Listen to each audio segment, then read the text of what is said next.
Maglilingkod sa bawat Pilipino at magbibigay ng tamang impormasyon para sa tahimik at maayos na Pilipinas. Police News Network, alagad ng batas, tagapagtaguyod ng balitang pulis, sandigan ng mamamayan, patnubay ng katotohanan. La Campo Crame, maghahatid ng pinakahuling kaganapan at nagbabagang balita. Ito ang PNN Police News Network. At ngayon, ang inyong mga tagapagbalita. Magandang hapon, Bagong Pilipinas. Ako ang inyong alagad ng batas, tagataguyod ng Balitang Pulis, Patrolman Adrian Deao. Maghahatid sa inyo ng tamang balita, kwento ng pulis at serbisyo para sa mamamayan at ito ang PNP News Online. Ang pangunahing balita ng Police News Network, alagad ng batas, tagataguyod ng Balitang Pulis.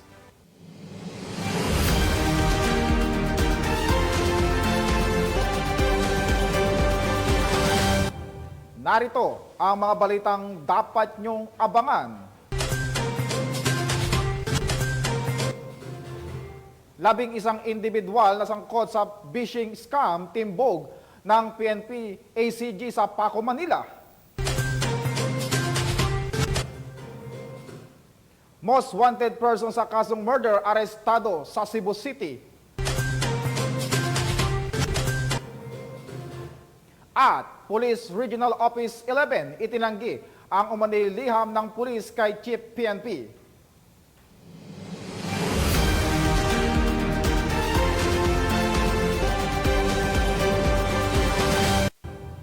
Narito ang mga balitang hatid ng ating PNN correspondents mula sa iba't ibang panig ng bansa.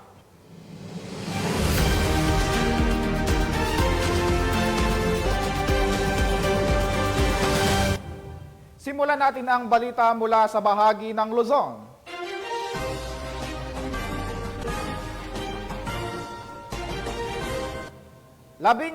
Isang individual na sangkot sa phishing scam ang arestado matapos ihain ang warrant of search and examine computer data ng mga tauhan ng Southern District Anti-Cybercrime Team sa Paco, Manila. Nakatutok dyan si Patrolwoman Mary Grace Artizuela. Sinalakay ng mga otoridad ang condominium unit na ito sa Paco, Manila, napugad ng scam hub ng 11 katao na kung saan isinasagawa ang voice phishing o phishing scam. Tumambad ang mga mobile devices, laptop, SIM cards, mga dokumento at mga script na ginagamit sa pang-i-scam. Ang phishing scam ay modus ng mga cybercriminals na nagpapanggap bilang isang bank representative at sasabihin sa bibiktimahin nila na kailangan nitong i-update ang detalye ng kanilang bank accounts para malipat ang rewards nila sa bagong card. Kaya kailangan nitong ibigay ang one-time PIN o ang OTP na matatanggap nila. Inihain ng Southern District Anti-Cybercrime Team ang warrant to search, seize and examine computer data laban sa 11 sangkot sa phishing scam sa paglabag sa patong-patong na kaso. Kabilang na ang Computer-Related Fraud, Data Privacy Act at Anti-Financial Accounts Scamming Act o AFASA. Magandang araw mga kababayan, sa ngalan ng Southern District Anti-Cybercrime Team, kami ay nangangako na patuloy po naming paigtingin ang pakikipaglaban sa cybercriminals. Sa ating mga kababayan na nabiktima ng iba't ibang uri ng scam online, kami ay nakikiusap sa inyo na magtungo sa pinakamalapit na anti-cybercrime office sa inyong lugar upang magawa ng aksyon ang mga nangyayaring krimen na ito. Maraming salamat. Mula dito sa Campo Crame, ako si Patrolwoman Mary Grace Artizuela, nagbabalita para sa Police News Network, alagad ng batas, tagataguyod ng balitang pulis. Maraming salamat sa iyo, Patrolwoman Artizuela. Walang takas ang 2 binatilyo ng arestuin ito ng pulisya matapos makuhanan ng mahigit 100,000 pisong halaga ng hinihinalang shabu sa Caloocan City. Patrolwoman Glazel Ann Esperanza sa balita.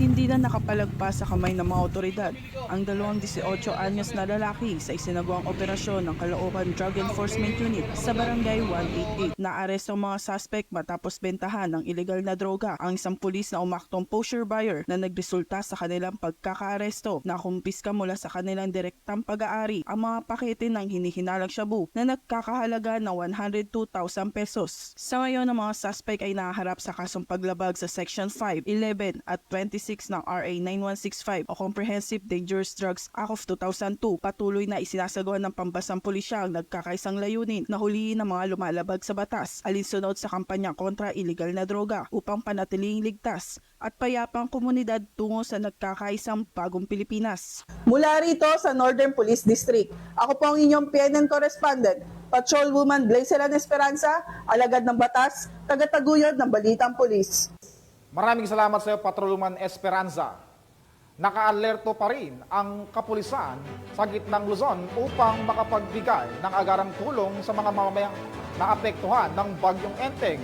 Nakibalita dyan si Corporal Giselle Rivera. Tuloy-tuloy na nakaalerto ang pamunuan ng Police Regional Office 3 dahil pa rin sa maulang dulot ni Bagyong Enteng na kung saan mayroong mga naiulat na apektadong lugar sa ilang probinsya ng Central Luzon. Umakyat na sa 159 na barangay mula sa probinsya ng Bulacan, Nueva Ecija, Pampanga, Zambales at Bataan ang apektado dahil sa ilang araw na tuloy-tuloy na pag-ulan. Ayon sa inilabas na datos ng Police Regional Office 3, umabot sa higit 70 na Pro-3 personnel ang nakadeploy sa mga apektadong barangay at higit 700 ang naka-alerto bilang reactionary Reserve Standby Support Force upang magbigay serbisyo sa ating mga kababayan. Dahil sa pananalasa ni Bagyong Enteng, nagsagawa ng search, rescue and retrieval operation ang ating mga kapulisan at dinala ang mga ito sa evacuation centers. Kasabay nito ang flood at river monitoring na kasalukuyang isinasagawa ng ating mga kapulisan upang maiwasan ang biglaang pagragasa ng baha. Gayon din sa mga evacuation centers na kung saan higit kumulang 2,000 na pamilya ang lumikas sa kanilang mga tahanan. Ang buong pagsisikap na pulisya ng Police Regional Office 3 ay sa ilalim ng pamumuno ni Police Brigadier General Jose Santiago Hidalgo Jr.,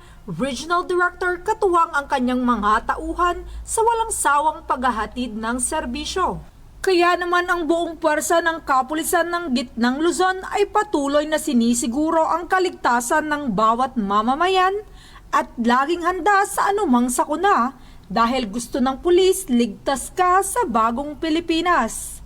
Mula dito sa City of San Fernando, Pampanga, ang inyong PNN correspondent, Police Corporal Giselle V. Rivera, alagad ng batas, tagataguyod ng Balitang Pulis. Maraming salamat, Police Corporal Rivera. Tunghayan naman natin ang mga balita mula sa Visayas.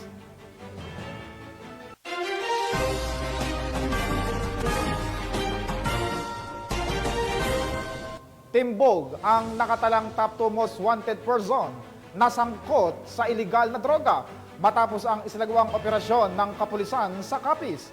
Mag-uulat dyan si Patrolwoman Charmaine Balonzar.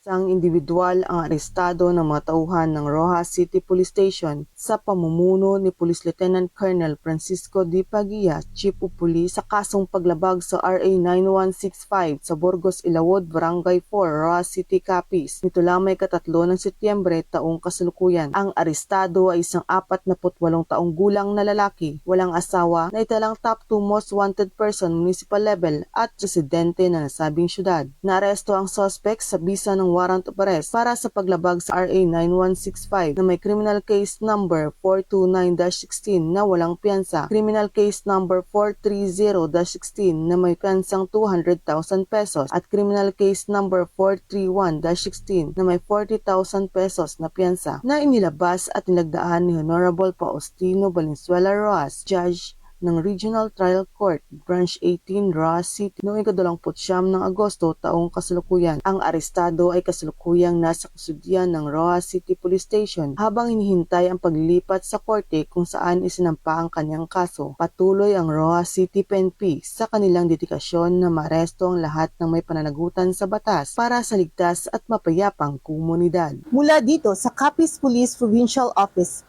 ako ang inyong Police News Network Correspondent, Patrolwoman Charmaine Balansat, alagad ng batas, tagataguyod ng Balitang Pulis. Maraming salamat, Patrolwoman Balonsat. Samantala, sa bilangguan tutuloy ang top 1 most wanted person sa kasong murder matapos itong mahuli ng mga otoridad sa Cebu City. Ang ulat mula kay Patrolwoman Annalyn Canyog.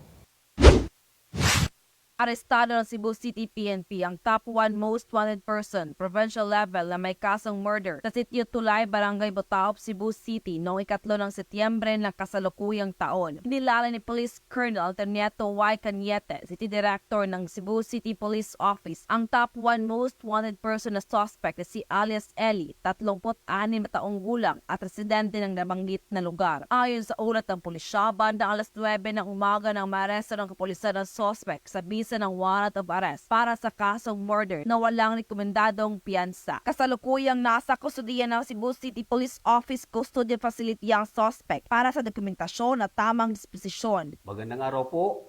Ako po si Police Colonel Antonito Ibanez Cañete, ang Acting City Director ng Cebu City Police Office.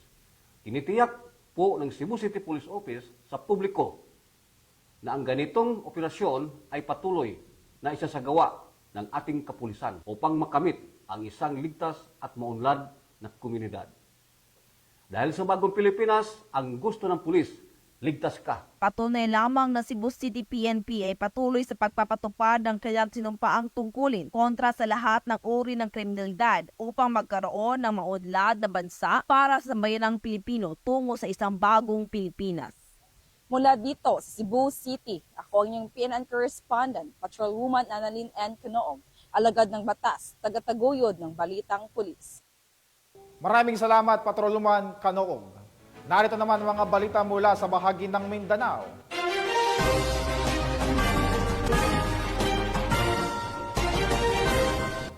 Itinanggi ng Police Regional Office 11 ang di umano'y liham na ipinadala ng isang pulis para kay Chief PNP. Ang balita mula kay Patrolwoman Aldin Cañazares. Ng pahayag ang Police Regional Office 11 nito lamang Septembre taong kasalukuyan kung saan ay mariing itinanggi ang di umano'y liham na ipinadala ng isang pulis kay Chief PNP Marbil. Ayon sa pahayag, kumpiyansa kami na ang naturang liham ay walang batayan at hindi sumasalamin sa damdamin ng aming mga pulis. Binibigyan diin din ng Pro 11 na ang PNP ay patuloy na nakatuon sa pagpapatupad ng batas habang tinitiyak ang kaligtasan at kapakanan ng mga tauhan nito. Gayon din ang pagpapanatili ng pinakamataas na antas ng integridad at profesionalismo. Sa isang hiwalay na pahayag, sinabi ni Police Colonel Jean Fajardo, tagapagsalita ng Philippine National Police. Mga lumalabas po dyan na mga di umano ay sulat ng isang pulis, may mga nagrereklamo. We have some reservation doon sa mga lumalabas po na yan at napakarami na pong lumalabas na misinformation at fake news po. So wag po tayong magpapadala po doon. What we can say is, alam po ng mga pulis natin, sabi ko nga, professional ang mga pulis natin. Hindi po yan na alam po nila na ang sinusunod po natin at ginagawa po natin ay within the bounds of law po. May mga lumalabas na di umano'y sulat mula sa isang pulis at may mga nagrereklamo. May mga pagdududa kami sa mga lumalabas na ito at sa napakaraming misinformation at fake news. Hinihimok namin ang publiko na huwag magpadala sa mga ito. Ang mga pulis natin ay profesional at alam nila ang kanilang ginagawa ay nasa ilalim ng batas. Patuloy na hinihimok ng kapulisan ang publiko na manatiling mapanuri sa mga impormasyon at umasa lamang sa mga pahayag na inilalabas ng PNP, iba pang otoridad at lehitimong media.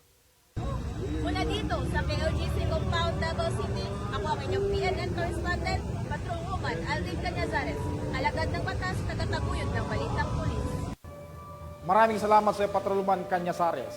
Napasa kamay na ng Lanao del Norte PNP ang nakatalang top 1 most wanted person provincial level sa kasong kaugnay sa pag-iingat ng iligal na droga at baril. Tinutukan niya ni Patrolwoman Danessa Berdos.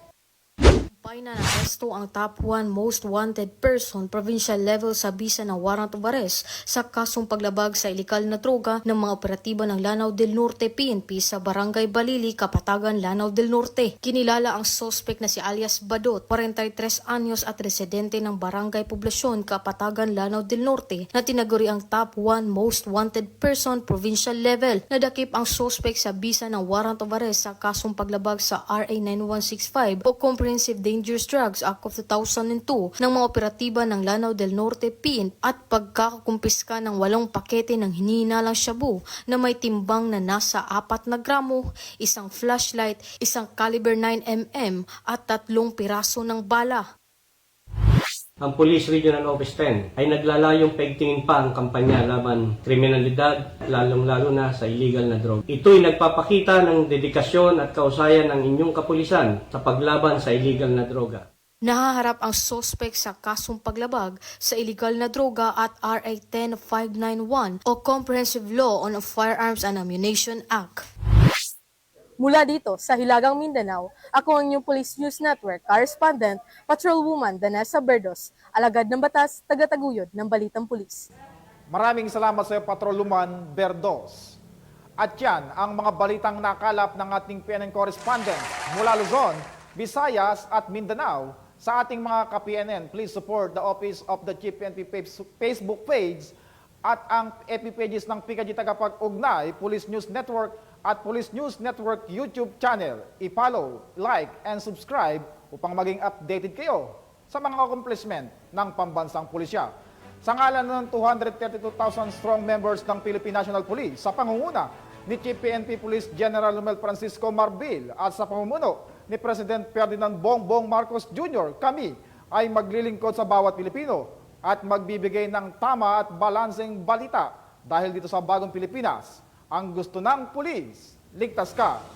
Mula rito sa tanggapan ng tagapag-ugnay ng pambansang pulisya, ako ang inyong alagad ng batas, tagataguyod ng Balitang Pulis, Patrolman Adrian Dayao, maghahatid ng tamang balita, kwento ng pulis at serbisyo para sa mamamayan at ito ang PNP News Online, ang pangunahing balita ng Police News Network.